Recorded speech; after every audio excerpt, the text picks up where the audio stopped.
தர்மபுரி நகராட்சிக்கு உட்பட்ட கழிவுநீர் சுத்திகரிப்பு நிலையத்தை ஆய்வு செய்வதற்காக வந்திருக்கிறோம். தர்மபுரி நகராட்சிக்குன்னா கிட்டத்தட்ட 33 வார்டுகள்.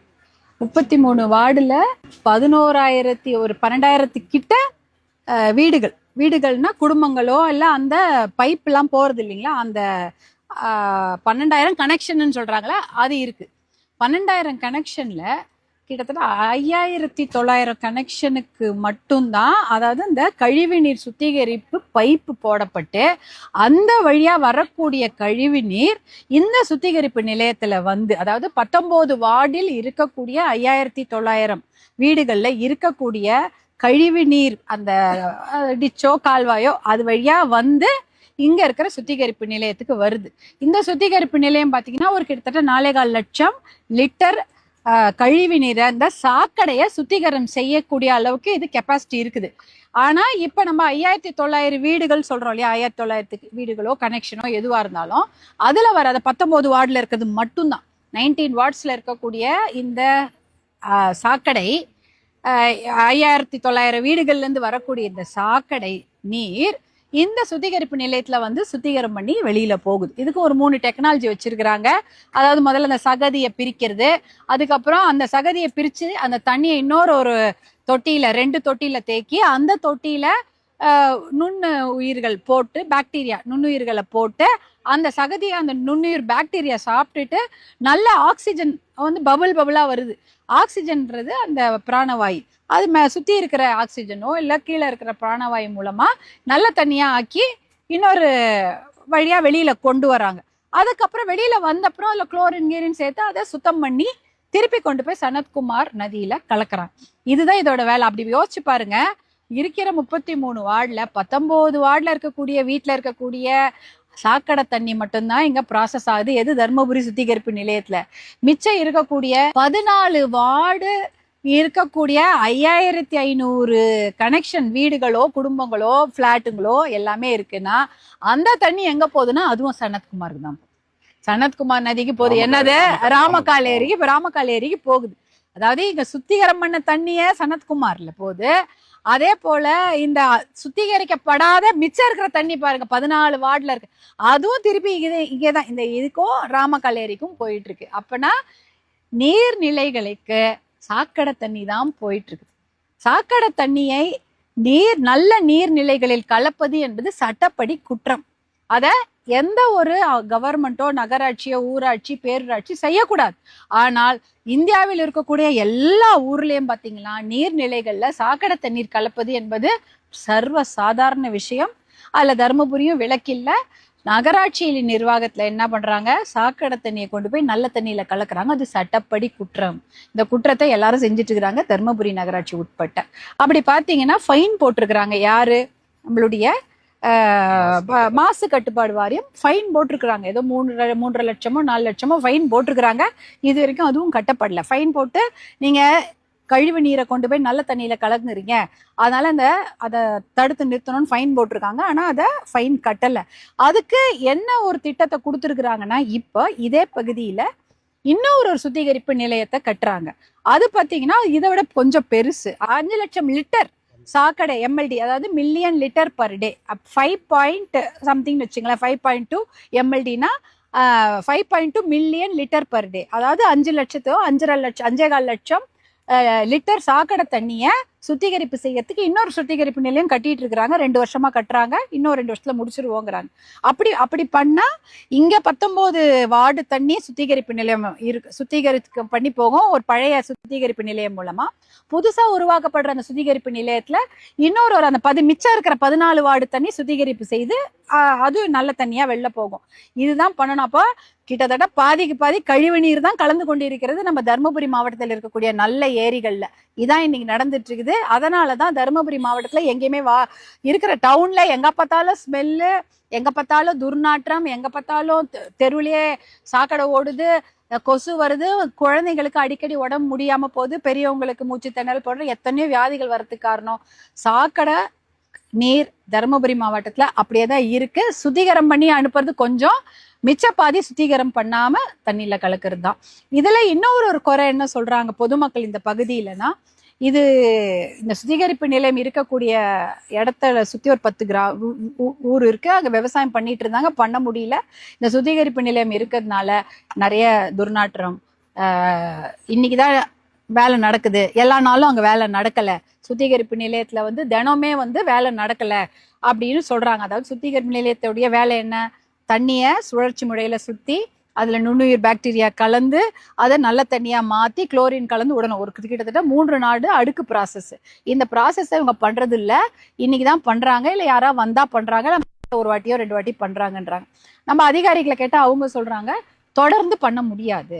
தொடர்ந்து பண்ண முடியாது, நாங்க அப்பப்போ கேப் விட்டு தான் பண்ண முடியும். கேப் விட்டா ஒரு நாளைக்கு ஒரு நாள் கேப் இல்லை. இப்போ இது 5 ஒரு 2 டேங்க் வச்சிருக்காங்க. ஒரு டேங்க்ல சுத்திகரிப்பு பண்ணா இன்னொரு டேங்க் சும்மா தான் இருக்குது. அந்த டேங்க் பண்ணும்போது ஸ்டாண்ட் பை டேங்க் சும்மா இருக்குது.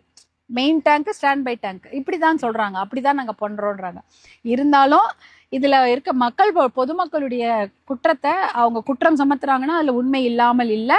இதுல தினம் இங்க வேலை நடத்தப்படலன்றத ஊடகத்துல நீங்களும் எங்க கிட்ட சொல்லியிருக்கீங்க. இது அந்த அளவுக்கு தினமே இந்த சுத்திகரிப்பு நிலையத்துல இருந்து சுத்தம் பண்ண தண்ணி போறது இல்லை. மழை காலத்துல அப்படியே திறந்து விட்டுறாங்க.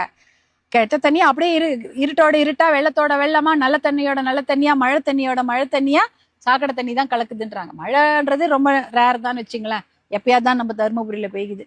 ஆனா மற்ற சமயம் இப்படிதான் நடந்துட்டு இருக்குன்றாங்க. அப்ப இங்க வந்து அதுக்கு ஒரு மானிட்டரிங் சிஸ்டம் இருக்கான்னு கேட்டா மாசு கட்டுப்பாடு வாரியம் சொல்றாங்க ஒரு மானி வச்சிருக்கோம், அதாவது ஒரு மானிட்டரிங் சிஸ்டம் வச்சிருக்கிறோம், ஒரு சென்சாரை தண்ணியில போட்டிருக்கோம். அந்த தண்ணீர்ல சென்சார்ல அது வந்து சுத்திகரம் பண்ணிடுச்சா, எவ்வளவு பிஹெச் இருக்கு, அதுல எவ்வளவு பாக்டீரியா இருக்கு, எவ்வளவு ஆக்சிஜன் இருக்குன்னு அது எங்களுக்கு சொல்லும். நாங்க அது எங்க இருந்தாலும் பாத்துக்கலாம். அது வேலை செய்து கிட்டத்தட்ட 1 வருடமாக இருக்கு. 2025 பழுதாகிவிட்ட அந்த சென்சார் இது வரைக்கும் ரிப்பேர் பண்ணப்படல. அப்ப அதுக்கு ரிப்பேர் ஏன் பண்ணல அப்படின்னு கேட்டா அதற்காக கூடிய செலவு 37 லட்சம் என்று அதிகாரிகள் சொல்றாங்க. அந்த 37 லட்சத்தை அரசாங்கம் கொடுத்தா நாங்க ரிப்பேர் பண்ணிடுவோம். பண்ணிட்டா நீங்க அந்த மானி வச்சு அது வந்து மானிட்டர் பண்ணிடும். பண்ணி பொல்யூஷன் கண்ட்ரோல் போர்டு, மாசு கட்டுப்பாடு வாரியத்துக்கும் சொல்லியிருக்கோம்.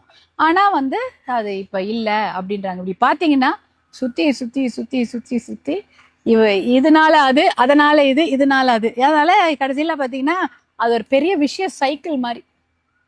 அப்ப யாருமே குப்பையை போடாதீங்க, இல்ல சாக்கடையே கலக்காதீங்க.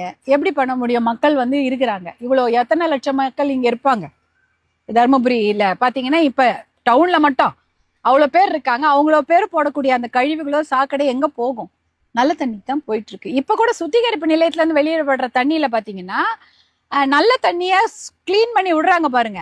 அந்த ஸ்லட்ஜ் இங்கதான் இருக்குது, அதாவது அந்த சகதி வந்து இங்கதான் இருக்கு. அதை வந்து உரமா உபயோகப்படுத்திக்கிறாங்க. சில சமயம் அதுல இருந்து வர கெட்ட தண்ணியை சேர்த்து இதுல விட்டுறாங்க. இங்க சுத்திகரிப்பு நிலையத்துல இருந்தே கெட்ட தண்ணியும் போகுது. இது எங்க போகுதுன்னா அதுவும் போகுது. அப்ப ஒரு பெரிய பானையில நல்ல தண்ணி வச்சுட்டு அதுல ஒரு துளி விஷம் போடுற மாதிரிதான் எல்லாமே விஷமாயிடும். அதேதான் இங்க நடந்துட்டு இருக்குது. எல்லாமே சாக்கடையா தான் போயிட்டு இருக்கு. நீங்க சுத்திகரிப்பு நிலையம் வேலை செஞ்சாலும் சாக்கடை தான், வேலை செய்யலைனாலும் சாக்கடை தான் அதுல போகுது. இப்படிதான் நடந்துட்டு இருக்குது. இது வந்து ஒரு மிகப்பெரிய, என்ன சொல்றது, இது வந்து ஒரு ஒரு ஒரு ரொம்ப வருத்தம் அளிக்கக்கூடிய துரதிருஷ்டமான ஒரு விஷயம்தான். எல்லாத்துக்கும் காசு போயிருக்குது, எல்லாத்துக்கும் வேலை நடக்குது. ஒரு நல்ல தீர்வுனா முதல்ல இந்த நிலையத்துல தினம் வேலை நடக்கணும். அதை யாராவது மானிட்டர் பண்ணணும். மானிட்டர் பண்ணாதான் தினம் இந்த சுத்தமான தண்ணிய கொண்டு போய் நம்மளால, சுத்தமான தண்ணியில சுத்திகரிக்கப்பட்ட தண்ணி அதை கொண்டு போய் நல்ல ஆத்துல விட முடியும்.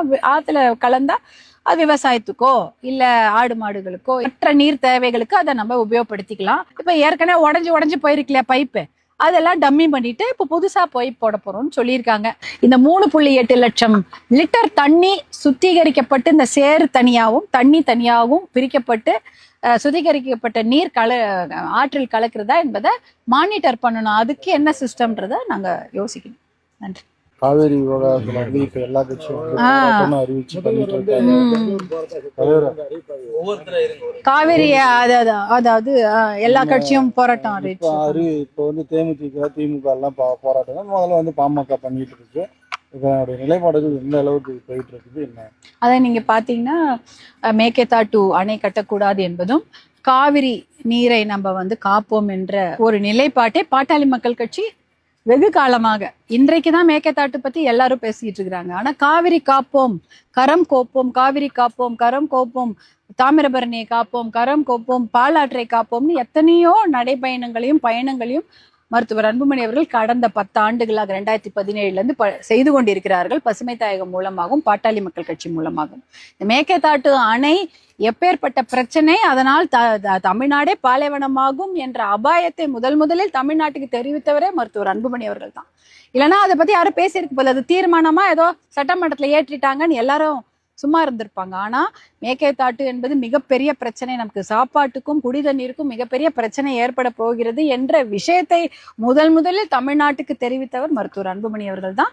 அவருடைய கோரிக்கை, அவருடைய ஆலோசனை தமிழக அரசுக்கு என்னவென்றால், அனைத்து கட்சி கூட்டத்தை கூட்டுங்கள், எல்லாரிடமும் பேசுங்க, அதுக்கு ஒரு ஒருமித்த கருத்தை உருவாக்கி இதற்கு நம்ம போய் டெல்லியிலையோ இல்லைன்னா மத்திய அரசை போய் பார்க்க வேண்டும்.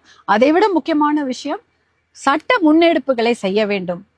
பல கேஸை போடுங்க, என்வாயன்மெண்ட்டுக்காக கேஸ், சுற்றுச்சூழல் சம்பந்தமாக அதுக்கு நிறைய வழக்குகளை இந்த மேகதாட்டு கட்டக்கூடாது என்று நாம் பதியப்பட வேண்டும். ஏன்னா மேகதாட்டு அணை கீழே கட்டி விட்டார்கள் என்றால் 12,500 ஏக்கர் தண்ணீரில் மூழ்கிவிடும். அந்த 12,500 ஏக்கரும் ஒரு மிகப்பெரிய உயிரி பன்மைய பூங்காக்கள் இருக்கக்கூடிய இடம். 3 மிகப்பெரிய பூங்காக்கள், அதாவது பயோடைவர்சிட்டி பார்க்ஸ் அங்க இருக்குது.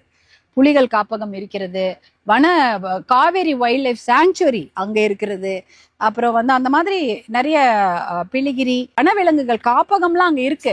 அந்த 3 காப்பகங்களும் 3 உயிரி பன்மைய பூங்காக்களும் 12,500 ஏக்கரில் தண்ணீரில் மூழ்கிவிடும் என்ற விஷயத்த நம்ம வெளியில எடுத்து சொல்லி அதுக்கான சட்ட முன்னெடுப்புகளை கேஸை ஃபைல் பண்ணணும். அதே போல மேகதாடு கட்டினா தண்ணி வராது. இன்றைக்கு நீங்க பார்த்திருப்பீங்க, பாராளுமன்றம் நடந்து கொண்டிருக்கிறது, மேகதாட்டு விவகாரத்தை பத்தி பேசி கொண்டிருக்கிறார்கள். முக்கியமான கேள்விகளை எழுப்பியது மருத்துவர் அன்புமணி அவர்கள் தான். அவர் கேட்ட கேள்விக்கு தான் அமைச்சர்கள் பதில் சொல்லி கொண்டிருக்கிறார்கள். மேகதாட்டு அணை கட்டப்பட வேண்டும் என்றால் தமிழ்நாட்டிடம், அதாவது கடைமடை மாநிலத்திடம் அனுமதி வாங்க வேண்டுமா வேண்டாமா அப்படின்னு ஒரு கேள்வி கேட்டிருக்கிறாரு. உடனே வாங்க வேண்டான்னு அவர் சொல்லிட்டாரு அமைச்சர். கடைமடை மாநிலத்தின் அனுமதி தேவையில்லை அப்படின்ற விவாதத்தை 2 நாள் முன்னாடி சொல்றாரு. ஆனா இப்ப இல்ல அப்படி இல்ல அப்படின்னு சொல்றாங்க. இன்னொரு கேள்வி என்ன கேட்டிருக்கிறாங்க, ஆனா சட்டப்படி, தார்மீக ரீதிப்படி மட்டுமல்ல, சட்டப்படி கடைமடை மாநிலத்தின் அனுமதி இல்லாமல் முதல்மடை மாநிலங்கள் எந்த ஒரு கட்டுமான பணியை நதிநீர் படிகளை கட்ட முடியாது.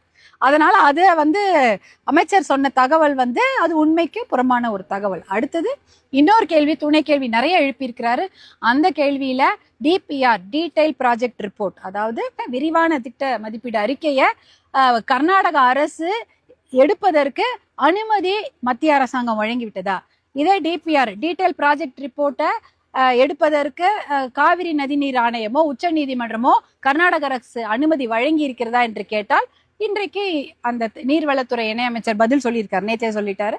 அப்படிப்பட்ட எந்த ஒரு அனுமதியும் மேகதாட்டு விவகாரத்துக்கோ டிபிஆர், மேகதாட்டு அணை கட்ட வேண்டுமா வேண்டாமா என்ற டீடைல் ப்ராஜெக்ட் ரிப்போர்ட், அதாவது விரிவான திட்ட அறிக்கை மதிப்பீட்டுக்கு கர்நாடகத்துக்கு அனுமதி வழங்கப்படவில்லை என்ற ஒரு பதிலை மருத்துவர் அன்புமணி ராமதாஸ் அவர்கள், பாராளுமன்ற உறுப்பினர் கேள்விக்கு பதில் அமைச்சர் அளித்திருக்கிறார். இப்படின்னா என்ன அர்த்தம்? மேகதாட்டு அணை கட்ட முடியாது, ஒரு செங்கலை கூட அவங்க எடுத்து வைக்க முடியாது. டிபிஆருக்கே அனுமதி இல்லைன்னும் பொழுது அணை கட்ட எப்படி அனுமதி? அதனால்தான் இவங்க சொல்றாங்க அணை மேகதாட்டு வேணான்னுட்டாங்க. மத்திய அரசாங்கமும் சரி, காவிரி நதி நீர் ஆணையம் சரி, உச்ச நீதிமன்றமும் சரி எந்த அறிக்கைக்கும் அனுமதி கொடுக்கலங்கிறாங்க. அப்புறம் எதுக்கு மேகதாட்டு பத்தி நம்ம பேசிட்டு இருக்கணும்? எதுவும் தேவையில்லை. மேகதாட்டு நோ நீட் மேகதாட்டு, அவ்வளவுதான்.